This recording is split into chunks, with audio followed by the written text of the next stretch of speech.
dan sadarilah, kata beliau, wahai kaum laki-laki dan perempuan, agar rasakan bagaimana rasaan kita sewaktu kita pulang nanti dari majelis yang kita telah hadiri ini, ketentraman dalam hati kita, bagaimana kita terhadap Allah SWT, sesuatu yang ajib, kata Habib Omar tadi, karena hal itu adalah kekuasaan Allah yang dapat merubah keadaan kita dengan mudah, yang asalnya keadaannya jauh dari Allah, malas beribadah, tidak ingat akan hari akhirat, namun berkat majlis yang kita hadiri ini, kita berubah keadaannya, senang bermunajat, senang beribadah, bahkan insya Allah senang berada di jalannya orang-orang soleh. Amin ya Allah, amin ya Allah. Kalian dapat menyaksikan itu semua.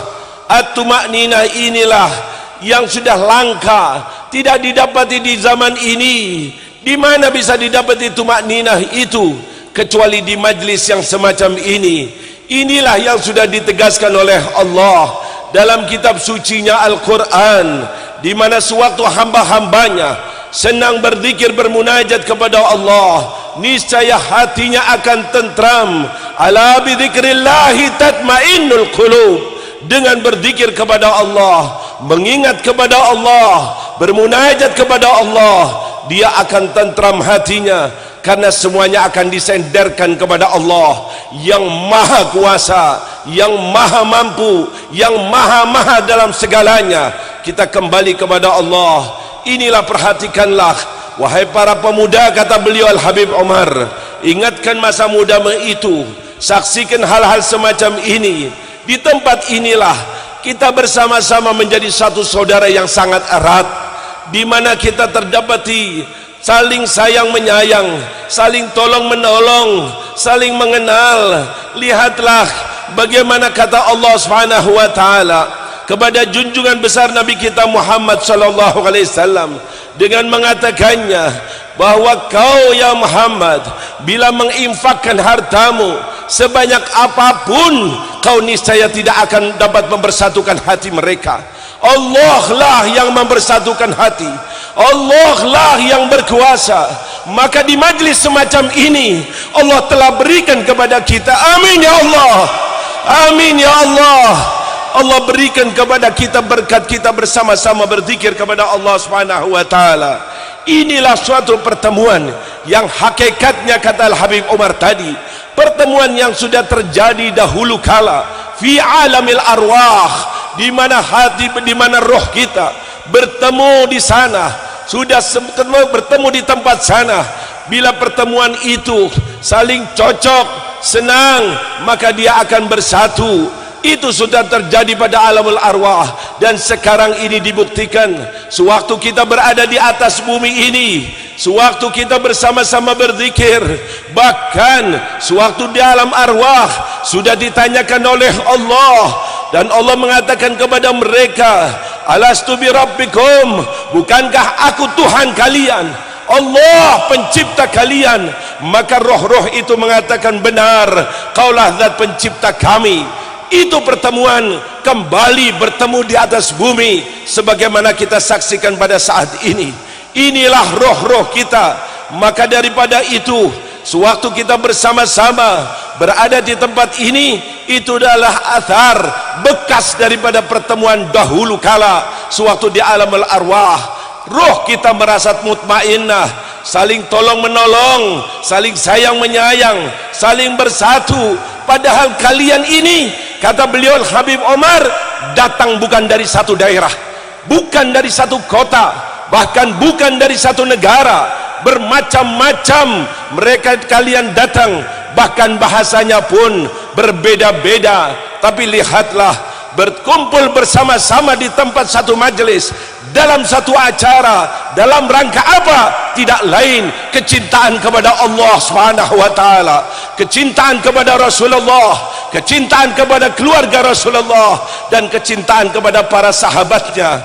Beliau tegaskan kepada kita bahwa Syekh Abdul Qadir Al-Jailani, seorang waliullah besar yang senantiasa dunia menyebut-nyebut manakibnya, sejarahnya, biografinya, perkataannya disebutkan di sana sini di penjuru dunia, tidak lain keadaannya dahulu suka hadir dalam majlis semacam ini. Kedudukan, maqam yang sangat tinggi didapati oleh beliau. Lihatlah, kita mendengar selalu akan Syekh Abdul Qadir Jailani. Beliau katakan Habib Umar tadi bahwa dahulunya, bahwa Sayyidina Syekh Abdul Qadir Jailani senang kepada majlis-majlis yang semacam ini. Amin ya Allah, amin ya Allah. Kita dapat meniru jalannya orang-orang soleh. Amin ya Allah. Inilah keadaannya orang-orang soleh, selalu menyempatkan dirinya bila didapati majlis zikir, majlis yang menjadikan ingat kembali ke jalan Allah, menyempatkan waktunya untuk menghadirinya. Maka kita insya Allah selalu berada di jalannya orang-orang soleh, selalu berada di jalannya orang-orang yang diridhai oleh Allah.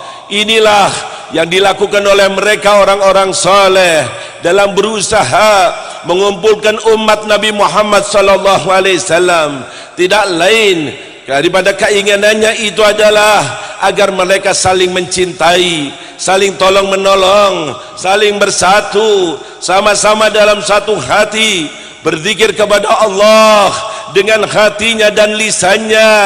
Jangan sampai, kata beliau Al-Habib Umar, kau mendekati orang-orang yang berpaling daripada berzikir, ataupun orang-orang yang merendahkan daripada majlis zikir, atau orang-orang yang mengatakan tidak membutuhkan kepada majlis zikir. Ini salah adalah suatu yang akan menjadikan jauh daripada rahmat Allah. Bahkan Allah sudah tegaskan, wala tuti', jangan sekali-kali kau ikuti orang-orang yang melalaikan zikir kepadaku. Janganlah kau ikuti mereka.